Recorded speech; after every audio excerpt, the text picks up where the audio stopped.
The way we view reality, what is true and what's untrue, is called our worldview.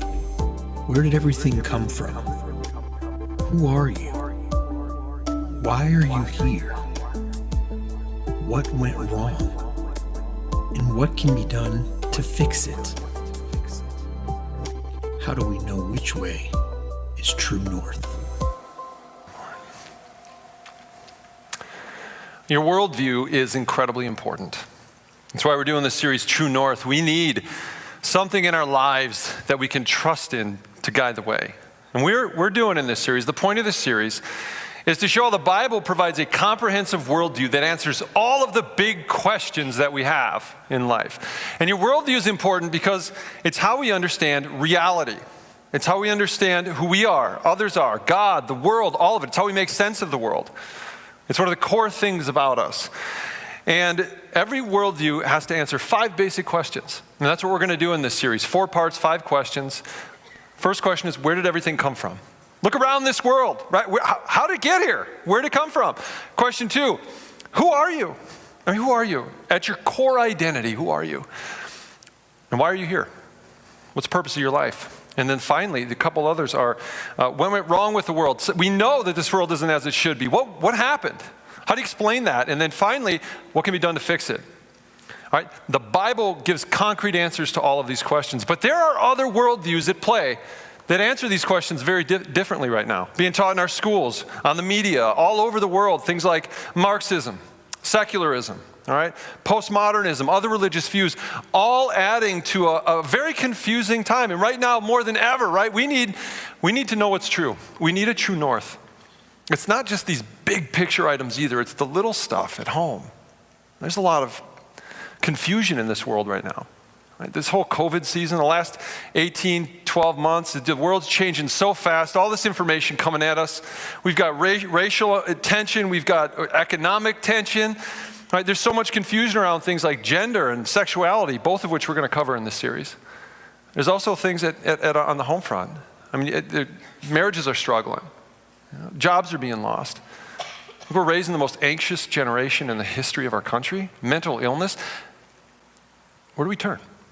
Where do we turn for answers right now? And we're saying the Bible provides clear answers, clears out some of the confusion. We're saying God can be trusted in the midst of all this uncertainty. The last few weeks, we've been dealing with the question, where did everything come from? And the Bible says, in the beginning, God, Elohim, created the heavens and the earth. And we trust there is a God who exists outside of time, and he created everything in the universe. Our God did this. And so a biblical worldview, what we're saying is it must be rooted in the belief that everything was created by God and that he alone is worthy of worship and trust. And that's what I want to talk about today. That second part. Our God is worthy of worship. Nothing else is worthy of worship other than our God and our full trust. Let me start this with a question. Have you ever had a moment in life where your heart's been captured by beauty?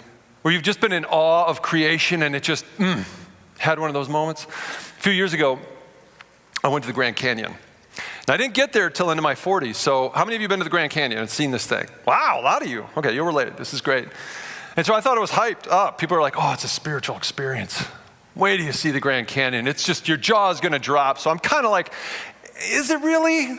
Is it really that great? So it's hyped up, and so I'm kind of preparing myself for a letdown.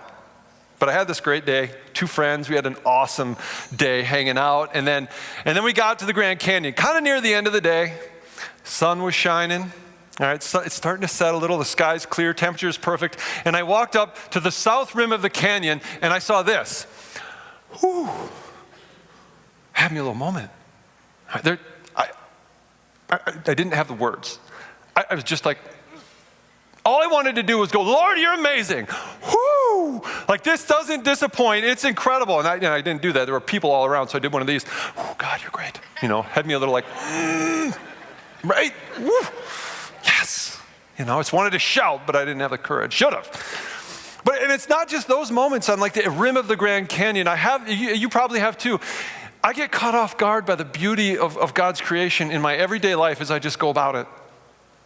A few years ago, I took my little daughter Finley out for a date night, and I took her to Skate City over in Kimberly. Regular average Friday night, and we're out skating around. We had this incredible dinner, and then took her out. We're skating. I got a little tired, so I went and got a drink. And then before jumping on, I just stopped on the side and watched her go around the rink a few times. And then some cheesy song comes on, probably Taylor Swift. I don't know, but I got all emotional. I'm like, it's like, there's my girl. And I'm like, oh.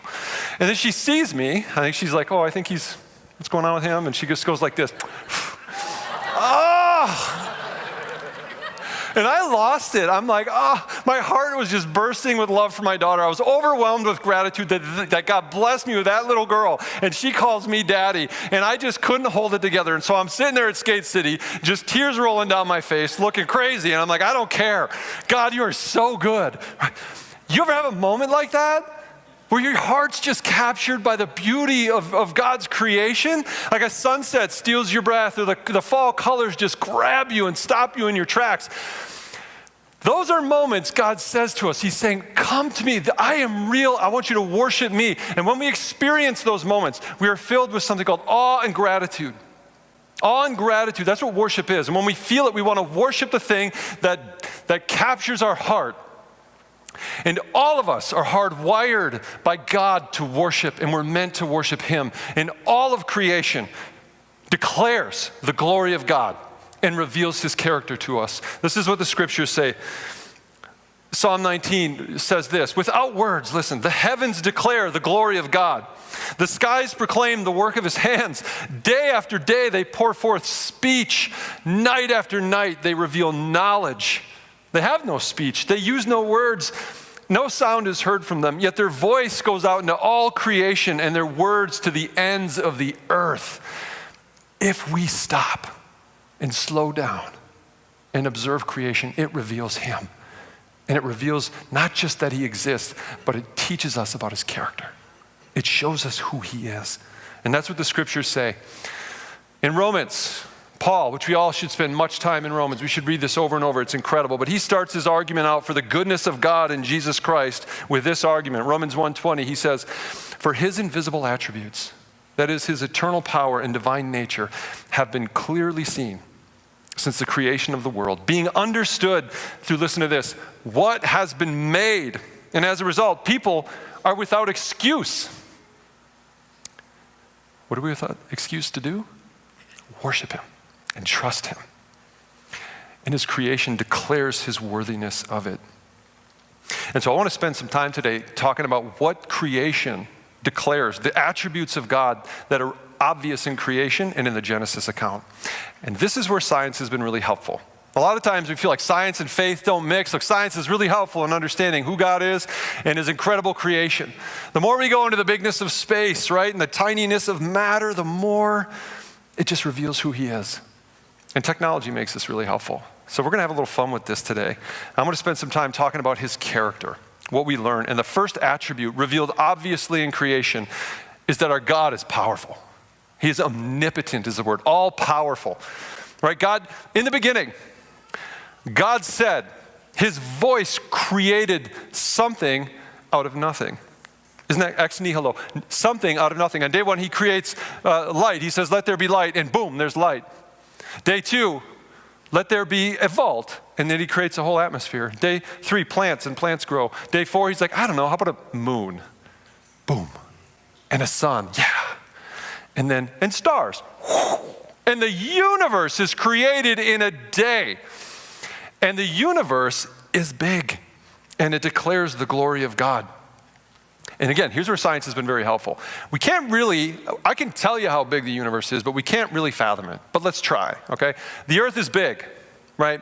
This is a big planet. It's a circle that's so big that you can't look in any direction and see a curve because it's too big. Now, there are some people that are arguing for a flat earth. Not a worldview we're subscribing to, okay? The earth is big, it's round, and we know that, but it's tiny compared to the sun. The sun, you can fit 1.3 million Earths in the sun. It's that big. And that's not even a big star. If you look up in the winter sky, you'll see Orion. He's got these big, broad shoulders. One of those, big, bright star in it is called Betelgeuse. Betelgeuse is 700 times larger than the sun. Look at that thing. The sun's just a dot. If Betelgeuse were at the center of our solar system, its edge would be somewhere between Mars and Jupiter, and Earth would be inside of it. And there are bigger stars than Betelgeuse out there. Look at that thing. And stars are small compared to black holes. And black holes are small compared to solar systems. And solar systems are small compared to galaxies. I mean, infinitely smaller. And galaxies are part of galaxy clusters. And we have no idea how many galaxy clusters are out there. The universe is massive, and it's huge, and it declares the glory of God. And here's the wild thing. The bigness of the universe is all made up of these tiny, tiny building blocks that are as infinitely small as the universe is big. Get your head around that. Wildness. And just to give you a sense of scale, the universe is said to be 10 to the 27th power meters across. That's big. And then the smallest particle is said to be 10 to the negative 26th power small. Okay? These are numbers we can't fathom. All right, now if you were to take the middle point of that, we can understand is precisely 1 meter. Both directions equal distance. Now, if you took all the average heights of human beings, infants, babies, toddlers, hobbits, adults, all of us, right? Kidding about the hobbits. 1 meter, right? We're right there in the middle, right? Somebody says the universe doesn't revolve around us. We can go, well, it kind of does. I mean, it's built around us, big, little. I mean, just let me show you, right?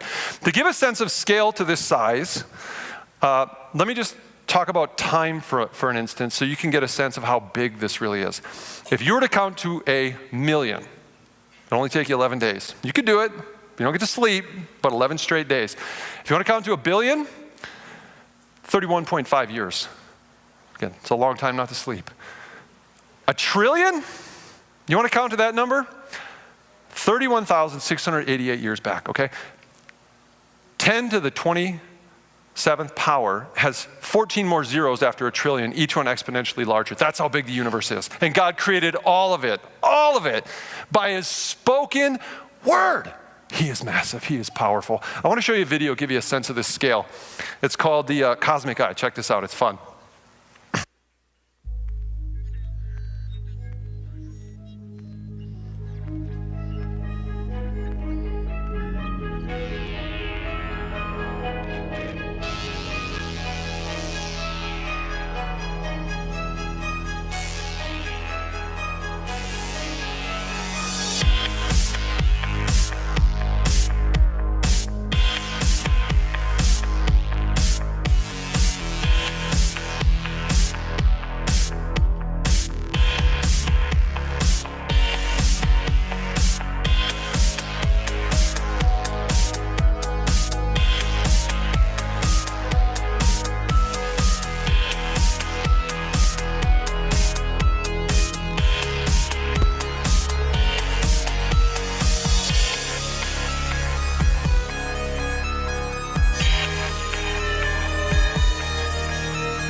All in a day's work. You know. Sometimes I get the desire to give God advice. You ever do this? Say, you know, it's so-and-so. I see what's going on in their life. Lord, you ever think of saying this to them? You ever try solving the problem that way? You ever do that? I do. I'll admit it. And then I'll go outside and I'll look at the night sky and I'll go, you put all that into motion and you hold it all together by the power of your hand. And I just go, you don't need my help, do you? He is all-powerful, massive, awesome God, isn't he? How can we deny it? How does nature, and when you see that, not scream that our God is an awesome God? But not only is he awesome and powerful, second attribute I want to tell you about is he's orderly. This didn't all just happen by chance. I'm just telling you. There is a rhythm to this world, an order that only God could have put together. And I'm not going to tell you about it. I want someone else to come tell you about it. One of our elders is a retired math teacher. And I know you guys need a math lesson. So I got something special for you. Welcome up one of our elders, Bruce Moriarty. He's going to talk to you about this. Thanks, Joel. Good morning, everybody. Happy to be with you today. I have to admit, I'm a little tired. I didn't sleep real well. I was pretty anxious to get to talk to you all about two of my favorite things, God and math. Now, some of you hear the word math, and your eyes roll back in your head. But stick with me. This is pretty fascinating stuff. Back in the 1200s, an Italian mathematician named Leonardo da Pisa, so Leonardo of Pisa, also known as Fibonacci, introduced a series of numbers, and you can see them up on the screen. And they may seem like kind of random numbers, but they're actually as easy as 1 plus 1. If you look at the first two numbers, 0 and 1, you add those to get the third number. Then you look at 1 plus 1, and you get the next number, 2. 1 plus 2, and you get 3. So you keep adding the two next numbers to get the subsequent number, 8 plus 13, 21, and so on. Get it? Okay, so not only that, but if you take any number in the Fibonacci sequence and divide by the previous number, you get 1.618. So in the beginning, 8 divided by 5, 1.6, and the farther you get, the closer it gets to 1.618. Now you might think, well, big deal, that's a number. But let me show you where God's creation has had that show up in nature. It's really amazing. Again, back to the Fibonacci sequence, that creates what's called the divine proportion, or the golden ratio of 1.618, and called phi by mathematicians. If we look at a flower, the number of petals in a flower, typically a Fibonacci number. In this case, there's 5. In this one, there's 8, both Fibonacci numbers. If we look at the number of spirals in a sunflower, the spirals go two different directions. 34 going one direction, 21 going the other, both Fibonacci numbers. If we look at an aloe vera plant, the number of petals in a spiral, Fibonacci number. And if you look at what the figure on the left in this diagram, it's called a golden rectangle.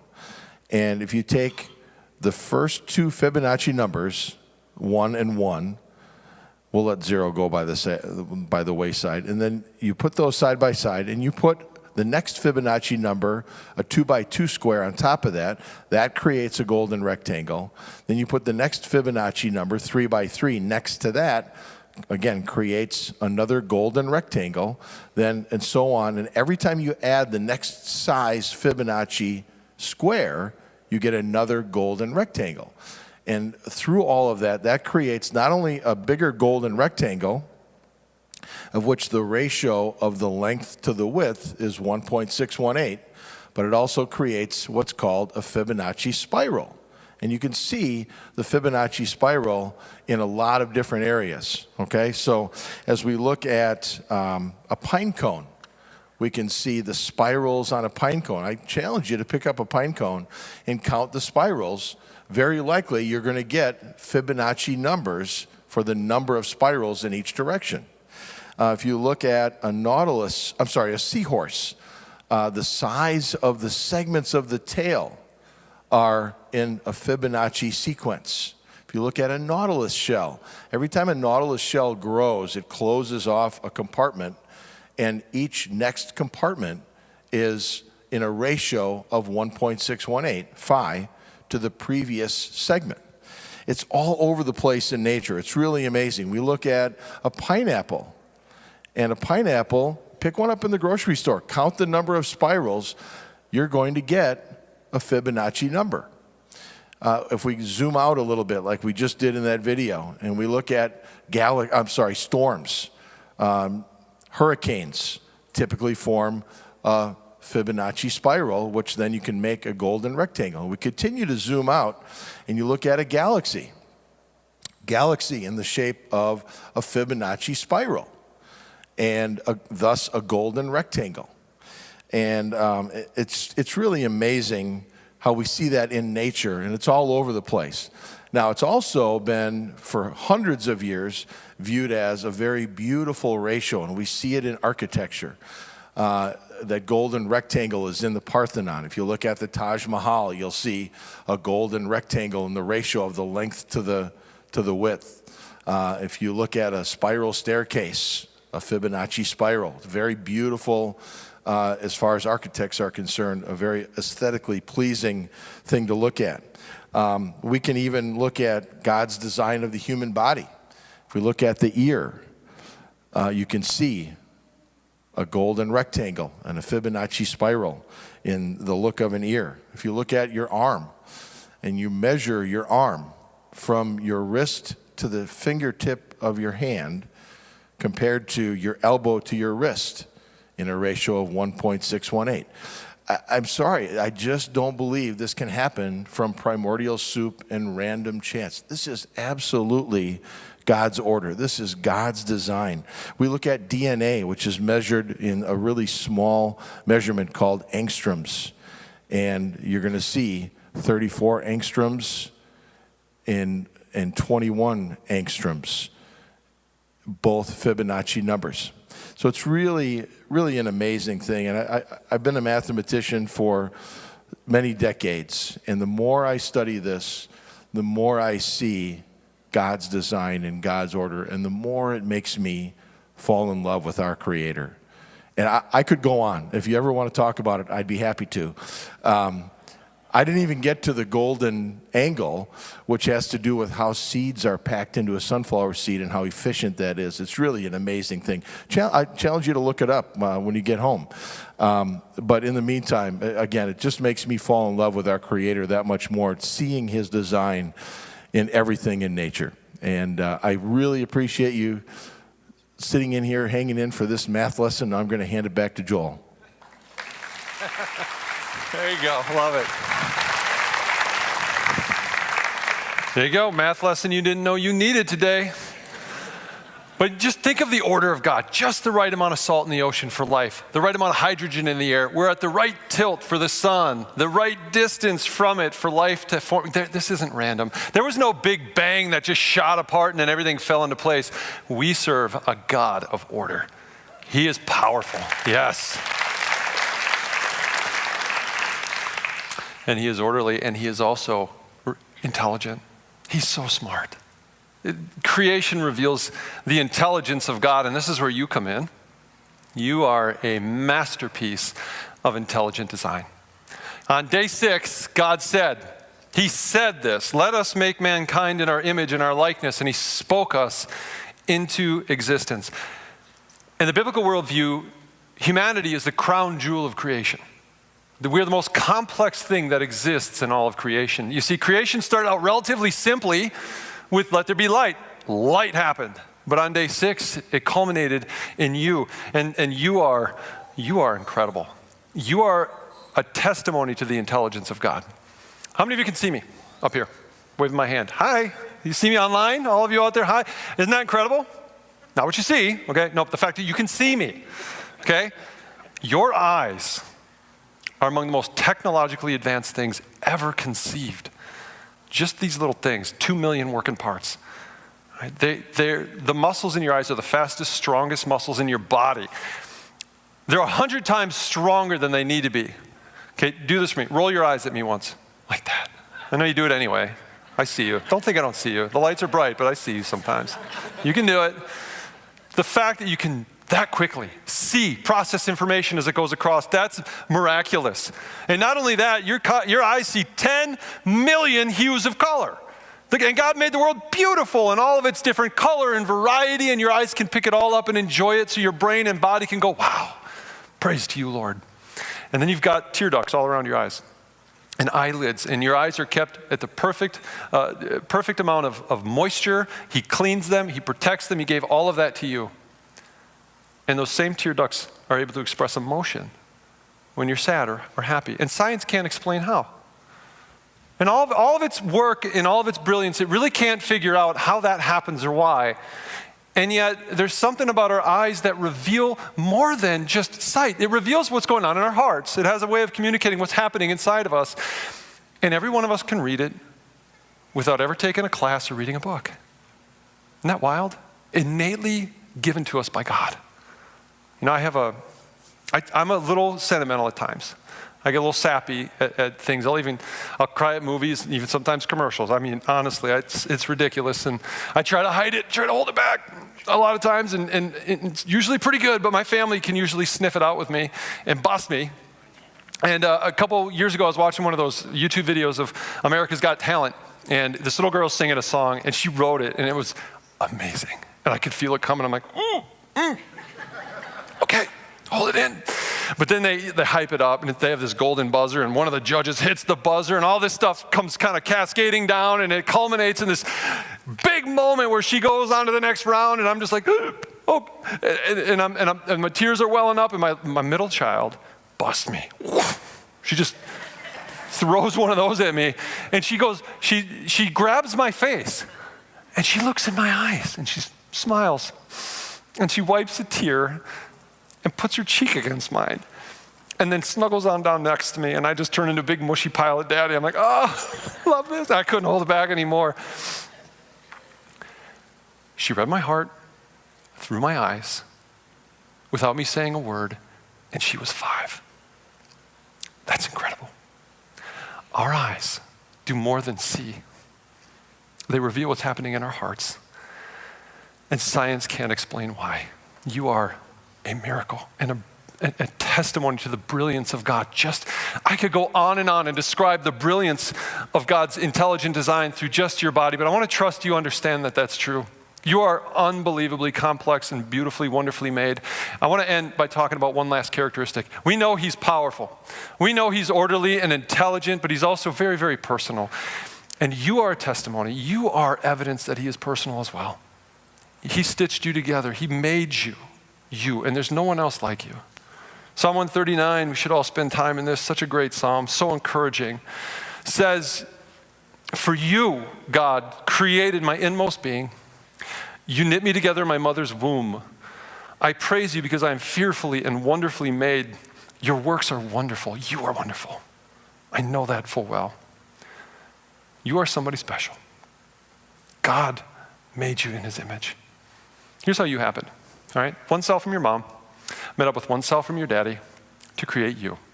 There's more to it than that. Not our subject today. But we should really cheer that little one on that your dad gave you, because that was a 1 in a million little fella that came together with your mom, and that little guy carried 23 chromosomes, half your dad's DNA, and the egg of your mom had the other 23, and when they came together, they formed a single cell that became you. That was a DNA strand that had never existed in the history of the world. It was unique.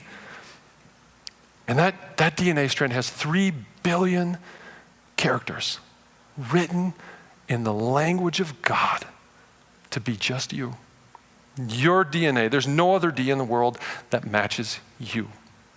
If I were to take one strand of your DNA out and stretch it out of a cell somehow, it'd be 6 feet long, almost as tall as I am, right up to here. And if I were to just sit and read 1 character per second, it'd take me 96 years to read the description of you. You are unique. You are complex. Anybody ever says, you're a complex person, you go, you bet I am. God made me that way, and you too. And you have no idea what you're talking about. You are incredible. Here's a picture of you at 3 days. Look at this. 16 cells on the head of a pin. Those little cells grew up to be you. And right now, sitting here looking at me, you have 75 trillion cells inside of your body. If I were to take the DNA out of all of them, stretch them end to end, we go to the moon and back 178,000 times. And as I share that with you, you just had 50,000 cells die and 50,000 more born. Every 3 seconds that happens. 50,000 die, 50,000 born again, and they all create you. They're programmed by the hand of God to make you and only you. I know sometimes we wish he'd make someone else, right? He doesn't. He's only going to make you. You ever wonder why you're tired? That's why. Your body's just over and over reproducing you. You are incredible. Here's you at 8 weeks. Look at this. That little baby, little eyes, little eyelids forming. It's got a spine. It's got a heart. It's got a cute little nose. I was there once. It's gotten big, but I had a cute one once. It's okay. We can talk about it. Hands with little fingers, right? Legs with little feet and toes. I mean, it's all forming at 8 weeks. I look at that and it's hard for me to think that's not human life, right? That little baby is made in the image of God, has a unique DNA to itself, right?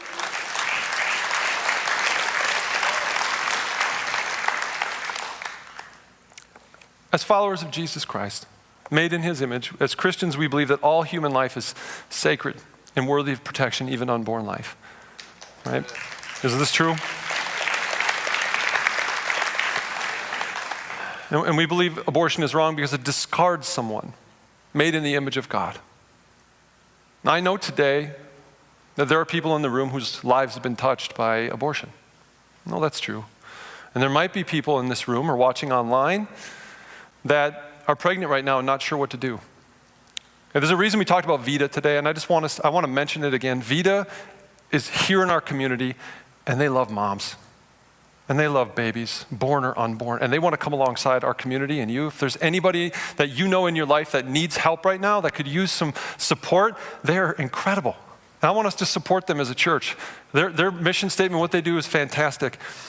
And if you need any help, if your life's been touched in any way by abortion, if that's part of your story, we want to come alongside you, care for you, love you. No judgment. We just want to love you and care for you through that. Because we believe you've been a miracle since the moment you've been conceived. And God knows everything about you, every thought, every single step that you take, he watches and he loves you. And to those of us who put our trust in him, he's made us a promise. Listen to what he says to us. So do not fear. There's a lot of fear in the world right now. He says, do not fear, for I am with you. Do not be dismayed. There's a lot of people struggling right now with depression and not sure what to do. He says, I am your God. I am your God. He's speaking to you personally, and I will strengthen you and help you, and I will uphold you with my righteous right hand. See, the God that created the universe and all of its bigness is personal enough to walk with you every single second of your day. He loves you. He sees you. And he wants you to put your trust in him. Right now, his eyes are on you. He's looking down and he sees you right now. Psalm 33 says, but the eyes of the Lord are on those who fear him, on those who hope in his unfailing love. Not a great thought? The eyes of the Lord are upon you. And you know what? He loves what he sees. Okay? He loves what he sees. I know you don't always believe that. And you look back on your life, go, how could he love this? No, he loves what he sees. And I experienced that day when I watched my daughter skate around that rink. And my heart was just bursting with love for her. And I was so grateful that little child was my daughter and I was her daddy. And I was just so filled with awe and love and gratitude. And God keeps bringing me back to that moment over and over. And he says, Joel, do you not understand that's how I feel about you? But I feel so much more love for you than you could ever imagine. And he feels the same way about all of you. Whether you believe it or not, it's true. He loves you, and he wants you to put your trust in him and believe that you are made in his image personally. If you have any love in you, it's because he loved you first. And hear this, you were personally made in his personal image, and he loves you personally. Our God, creation screams this. You declare this. Our God is powerful. He is orderly. He is intelligent, and he is personal. And if we really step back and we look at all of it, he is also good.